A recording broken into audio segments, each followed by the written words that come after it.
My wife cheated on me with her boss. I took her boss's wife and we stole all their money and went away. My wife cheated with my horrible coworker who's made my job hell. Turns out he's married too, so I partnered with his wife to rip them off financially. I, a 28-year-old man, found my wife Sarah, a 24-year-old woman, making out with my colleague Jason on the patio at the Christmas party. Jason works in the same department as me. I have yet to confront Sarah, so everything I'm writing is based on what I've seen and circumstantial evidence. I suspect their affair started after the last Christmas party, but they've cleverly been hiding it. I was new at this workplace, and it was my first office party. Jason and I didn't get along well at work, not because I was new, but because he considered me a threat. In the very first week of my joining, I was handed some of Jason's tasks, which I efficiently automated using my software skills. The work that took Jason a week to complete, I delivered in 3 days, which impressed everyone but Jason. He tried different ways to find a loophole in my work but couldn't. He was heavily criticized by management for not thinking of something similar. However, this didn't help me much in the office. Jason was a popular guy, more of an imposter and gossip monger. People love gossip, don't they? So he was the wannabe in every office group, whereas I'm more of an introverted person who likes to keep to myself. I go to work, fulfill my responsibilities, and head back home. I was happy with my small circle of college buddies and my wife. 2 months later, we had this annual Christmas party at work. I showed up with my wife. Sarah is definitely a beautiful woman and a head-turner at any party. She makes sure to dress up well to show off her perfect symmetrical assets. Sarah and I were enjoying and bonding with other co-workers as the night grew. People started hitting the dance floor. Sarah insisted that we dance, but I refused. I'm not a confident dancer, especially not at office parties. I think Jason noticed that because the next moment I saw him approaching our table and asking my wife to dance. She looked at me, and I smiled. I couldn't say no in that situation. I thought she would turn him down, knowing the history between us, but Sarah obliged and danced with him. I couldn't help but notice the grin on his face when he took her to the dance floor. When she came back, she was full of energy and laughter. Seeing my grim face, she said, "Oh, don't be mad. How could I refuse him? It would have been so rude, so I had to oblige." I realized she was right, and it was just a dance. Eventually, I forgot about it. I got busy at work and never imagined that my wife would be fooling around with the person who has been a pain in my ass for a year. At this year's Christmas party, I showed up with my wife again. She hit the dance floor with some of my female colleagues, but was soon seen grooving with Jason. I was like, what the hell? But I had to pretend to be cool about it. Other colleagues were quick to notice and exchanged glances. Everyone is aware of the Cold War between Jason and me. One of them, Noah, remarked, "This is why Jason doesn't bring his wife along, so he could shake other wives' booties." My face flustered at his comment. I asked him to mind his language. He apologized and said he was just being funny to lighten the situation. Other colleagues started debating whether Jason is married because he claims to be single. Some suspect he's married but hides it to have open chances with the juniors. Noah was certain that Jason was married, but no one fully believed him because of his prankster image. He said his sister runs a salon, and one day he had dropped by to meet her there. He continued to tell us that he saw Jason with a woman and child and assumed they were his family but had no proof. Later that night, I noticed my wife and Jason had disappeared. I decided to check the patio and found them hugging and kissing. My heart sank, but I decided not to create a scene right then. The next morning, I called Jason's wife, Emily, to inform her about what I had seen. She was shocked, but thanked me for telling her the truth. We decided to join forces to punish our unfaithful partners financially. We planned to file for divorce, but before doing so, we transferred a significant portion of our joint assets to our children and charities to ensure our partners couldn't get everything. We also consulted with lawyers to maximize our benefits from the divorces. Our partners would be left with the minimum while we retained the majority of the shared assets. It was difficult and painful, but I knew it was the best way forward. I still haven't confronted Sarah about what I saw, but I plan to do so after all the legal procedures are complete. My main goal is to protect myself and our assets from her betrayal. It's been a tough journey, but I hope that in the end, we can find peace and move on with our lives, leaving the past behind. I bumped into Jason, who was accompanying his wife for a grooming session. Everyone just laughed at this, thinking Noah was making it up. I felt suffocated sitting there and watching Sarah shake her booty with Jason. I went to the patio to get some fresh air. A few minutes later, I heard footsteps approaching. I ignored it, but as they came closer, I heard giggles and moans as if they were making out on their way to the patio. To avoid getting bumped into, I hid in the corner at the back to escape once they were in. Moments later, I saw a couple entering the patio with their lips locked and hands all over each other. They were none other than Jason and my lovely wife. He held her by her waist with one hand while the other one was inside her dress. Sarah was holding his face with both her hands, lost in pleasure. I wanted to beat the hell out of them right there, but instead I pulled out my phone and recorded everything. It was dark, yet the dim light captured enough. Jason held her by her neck to push her away from his face and said, "We don't have much time before your lowlife husband comes here searching for you. Let me give you a good show." She giggled and bent on all fours. All of it got recorded. My body went numb. I could feel nothing. I don't know how long I stood there when a janitor showed up with a garbage bin. They hurriedly covered themselves and left, cursing the janitor who interrupted their blissful time. After the janitor finished his business and left, I came out of my hideout, headed straight to my car, and drove off. I crashed at my friend's place and made him listen to my sob story until morning. When I checked my phone, I found one missed call from Sarah. It looked like a courtesy call to show she was looking for me. I bet she was happy to see me disappear so she could get banged by her lover in the open. This afternoon, I came home. She was still sleeping. Understandable, VJ, she must have been sore from last night's action. I went to my study to hatch my revenge. Her cheating on me is hurtful, but her sleeping with a man who has made my life miserable makes it even more outrageous. Right now, I'm scavenging to find Jason's wife.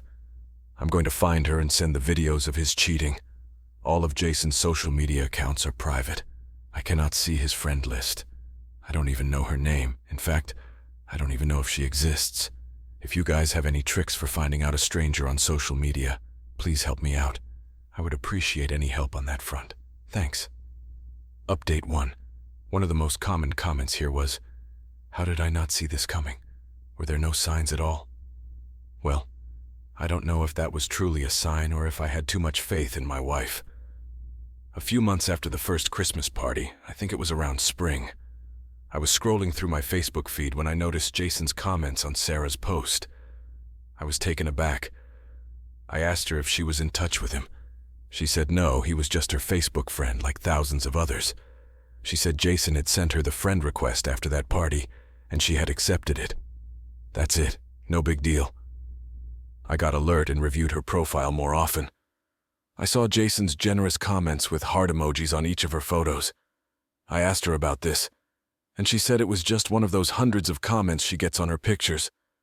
Sarah is not a social media influencer, but she's very active there, and her profile is open. I told her that Jason is not one of those 100 strangers who comment on her pictures. He and I are not on good terms at work. He doesn't even talk to me at work. So why the hell is he interested in my wife's pictures?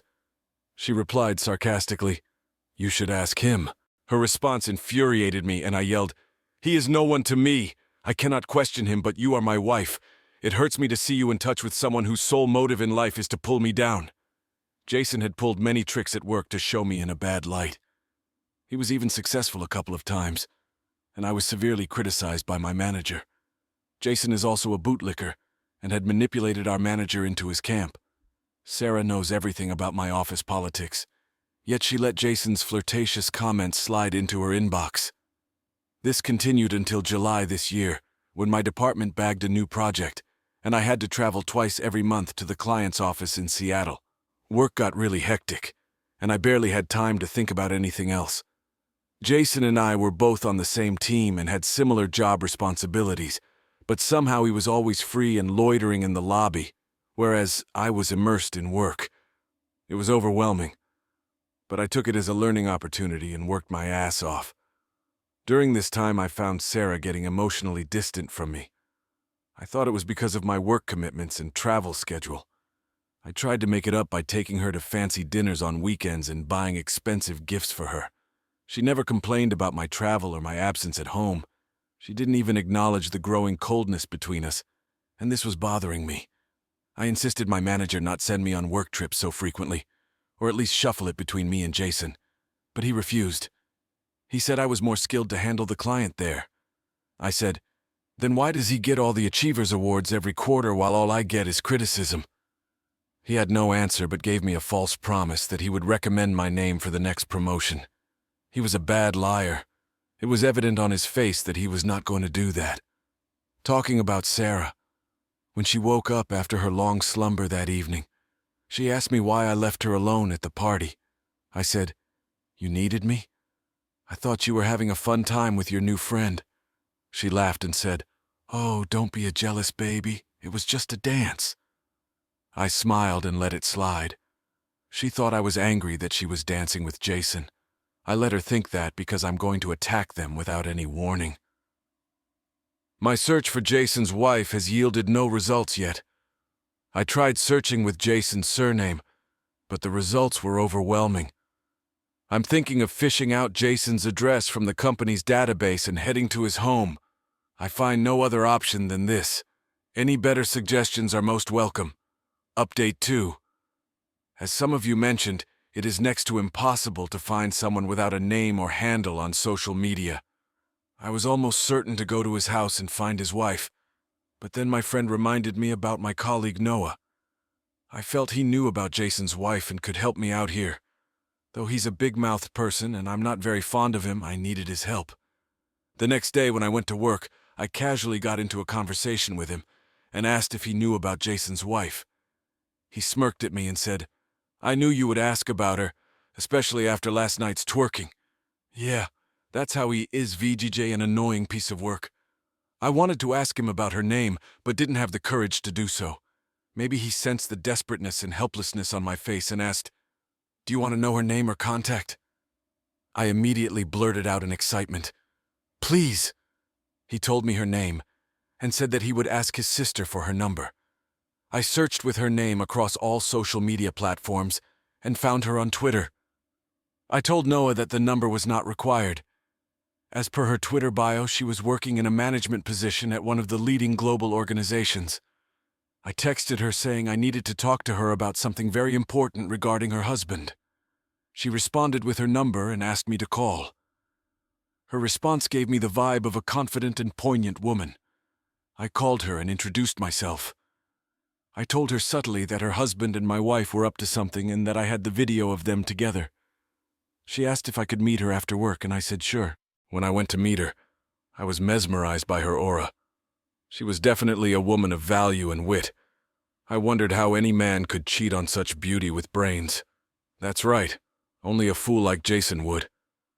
I narrated the details and showed her the video.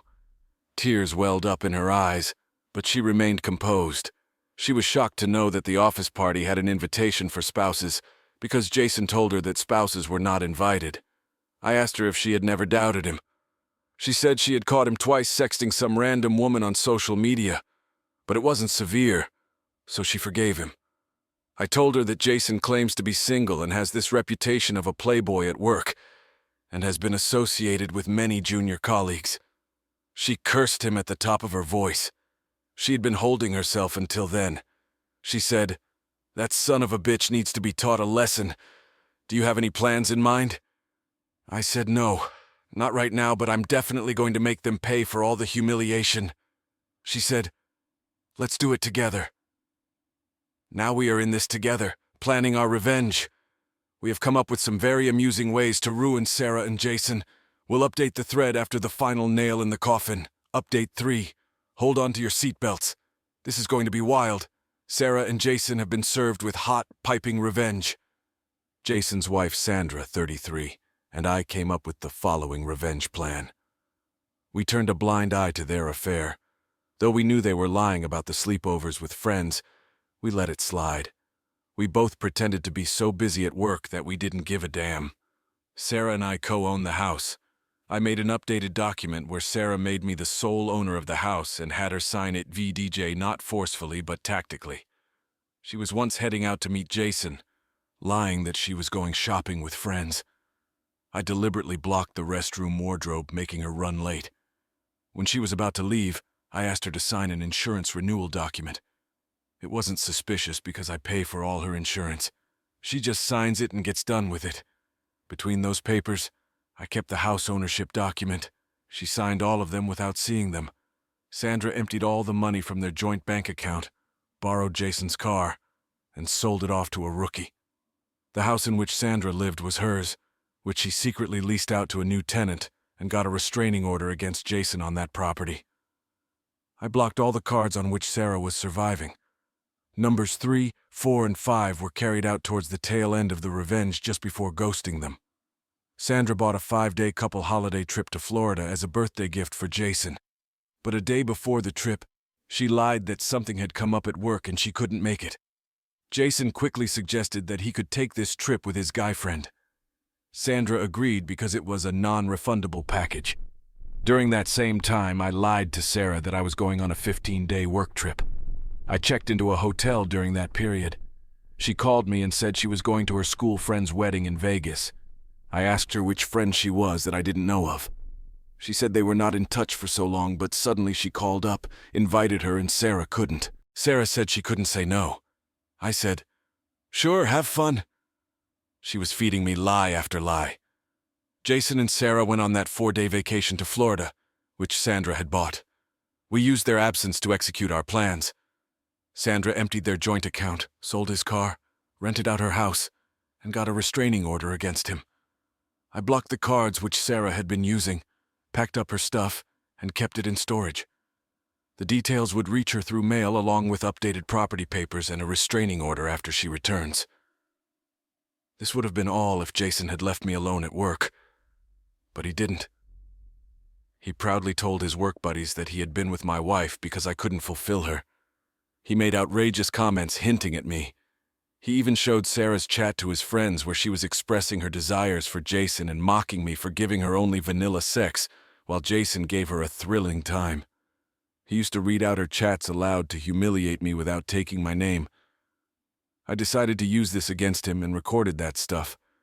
Some of the co-workers from Jason's camp even approached me to humiliate me, saying that Jason had taken my wife. I mailed all the details to the company's HR, demanding Jason's termination on the grounds of mentally torturing me. I even threatened the management to leak all this workplace harassment on social media and other review platforms. This negative PR could cost a lot to the company, and HR promised me that evidence proved that Jason was a bully and he would be terminated as soon as he comes back from his 4-day trip. I've also sent out my resignation and asked for an immediate release. I left a letter for Sarah, which she would get after returning from the trip. It would give her closure. It consists of more or less the same thing I have mentioned in this update, with a little extra detailing. I told her the truth about Jason VDJ, that he's not single as he has been claiming, and that he has a wife who's now my girlfriend. Sandra and I connected over our betrayal and realized that we have so much in common. She's a smart and witty woman with a flourishing career, while my loser wife is a bum. She has never done a full-time job. Her part-time job seemed to be a burden for her, and she used to complain about it. I'm amused to imagine her dilemma when she would have to work full-time because now she doesn't have me to provide for her, nor does her loser lover have a job. Sandra slipped off Jason's credit card just when he was leaving for the trip. He would have found it missing after reaching Florida. The situation in Florida is going to be hilarious. Jason has no cards, and I have blocked Sarah's card. Sandra has also called up the hotel to cancel the bookings just before Jason and Sarah were about to arrive in Florida. She didn't get any refund, but who cares? We could give up anything to watch the fun these losers go through on their lust trip. Sandra and I have also decided not to divorce these losers because we don't want to waste a penny more on them. If they want to get rid of us, they can pay for it, which looks highly unlikely now. We both have updated our wills and removed them from all our assets in case anything unforeseen happens to us. They shouldn't get anything by default as they are our spouses. Sandra and I are moving to Seattle to start a fresh life. I got an offer from the client company to join them directly. The raise is 1.5x my last company. Sandra said she wanted to take a break from work and enjoy it for some time. She had enough savings to last for a couple of years without worrying. Our belongings are already on the way to Seattle. By the time Jason and Sarah return, we'll be away for our 2-week holiday to the Caribbean, basking in the sun. It's so much fun with Sandra, a woman who matches my intellect and curiosity.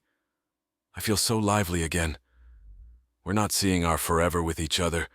Don't want to put that burden on ourselves.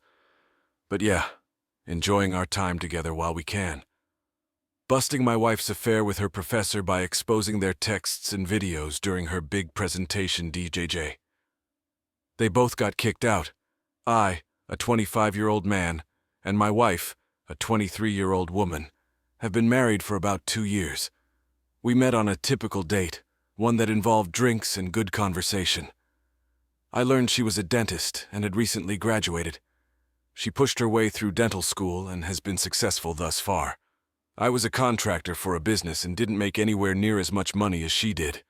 Still, I wanted to support her, and her love of classical music also brought us together. I took her to see the orchestra, and because of this, the two of us fell in love. After a few months, we moved in together. We both lived in an apartment and eventually, over the next year, realized we felt strongly for one another. With our combined income, we ended up getting a townhouse. I started getting better gigs and working on my business as well, and I fronted most of the mortgage despite her having a successful dental practice. Eventually, a year later, after we moved into the townhouse, I popped the question. I asked if she would marry me at a classical music concert on the anniversary of our first date. She said yes, and within a few weeks we rushed the ceremony and were married. Things were great. I provided for her, getting her luxury items when I could. She gave back as well, despite insisting that I didn't need to. But I loved her, and I wanted to give her the world. Then things changed. My wife was told that her education was too archaic to qualify for her position. She needed to get continuing education or come back and get a higher degree. When she told me this, I was a little hesitant. That's one income that we'd have to rely on. She insisted that the practice would be okay. She wanted to run it still, but would have a more hands-off approach rather than hands-on. After some back and forth, where I told her that she could just do it part-time or something, we came to an agreement. She would go back to school, and I would provide for both of us. It wasn't a huge issue. However, it did mean that both of us would have to live a bit more modestly. She enrolled in school and went full-time. She told me that she'd be done within the year, and once she was done, she wouldn't need another continuing education for another 4 years. She could do it throughout the years on her own time. I agreed with this, thinking it would be easy. I mean, it's not like I wasn't making money, right? But then it happened. We had some financial troubles. It began with losing a couple of major contracting jobs. I figured I could bounce back and get it together. Then I discovered an employee was embezzling company funds, VJJ thousands in fact.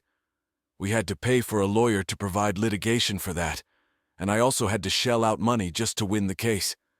It was hell, to say the least. I had to do this all on my own because my wife wasn't helping with it. That's when I started noticing the changes. Instead of being open and inviting, my wife grew distant, almost cold and uninviting. Whenever I asked her how school was going, she would act distant. Something was up. I noticed she spent her nights at school later. She told me it was because she was trying to get help from her professor, but something seemed off. When I asked her what she needed help with, she wouldn't directly respond. She said it was complicated and that she needed to focus on her studies. She said it had something to do with dental techniques and nothing more. I brushed it off initially. After all, she might just be stressed. However, other aspects of our relationship deteriorated. The most apparent was the sex. We had it less and less. She shied away, telling me she was too tired. Even on the weekends when she was freer, she'd hole herself up in her office to work on homework. Eventually, I grew frustrated. Why was my wife pushing me away and kicking me out? I grew curious.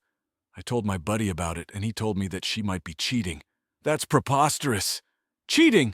Why would she cheat on me? Then it occurred to me. Maybe that's why she got distant. My friend said the only way to prove it would be to look at texts and recordings, so I did. One night while she was in the shower, she left her phone out. I thought that it was bait, but when I opened it, I saw some texts. They were all for someone called Professor B, and there was a heart next to it. She sent this person flirty messages, even saying that she wouldn't come home late and planned to spend time with him. I had to figure out who Professor B was. I scoured through the school records and found Professor Burns, one of the lead professors for the dental division. Suddenly it all made sense. My wife was distant, and of course she had her own personal disdain for all forms of intimacy. It upset me, but I knew what I had to do. I quickly formulated a plan. My wife had a presentation for her dental academy project. I went to her computer and changed it out. A smile formed on my face when I did it. My wife mentioned her presentation, and I asked if anyone could come see it. She said yes, and then I told her I'd come see her. She grew nervous, saying I didn't have to, but I insisted. On the day of the presentation, I walked in, sitting right in the front row. I watched as it was her turn. My wife popped in the PowerPoint, and the smile she had turned into a look of horror. It was all the messages of her cheating, revealing to everyone there that she was seeing Professor Burns. I even found a couple of videos on her phone too, which I showcased. When my wife asked what this was, I asked her back. I told her that I knew she was cheating, and that I wasn't going to let her get away with this. I called her a cheater and that I didn't want anything to do with her. She finally broke down, saying that Professor Burns was a good man and that he made her happy. I told her that was no excuse and that I was disgusted with her. Professor Burns was outed, and the faculty immediately fired him. They told him never to come back or teach at the university. I don't know if he ever found another job, or if his past haunted him. As for my wife, her being exposed as a cheater was embarrassing, but the dean took it upon himself to kick both of them out. My wife was blacklisted from other universities too, as it was found she plagiarized a couple of papers. She lost her job and wasn't able to go back to dental school. I kicked her out of the house too. While I fronted the mortgage and it was hard, I don't regret it. She's a cheater, and I don't take it kindly. She did it because he made good money since he had some big papers. Still, it sucks learning about this, but it is what it is.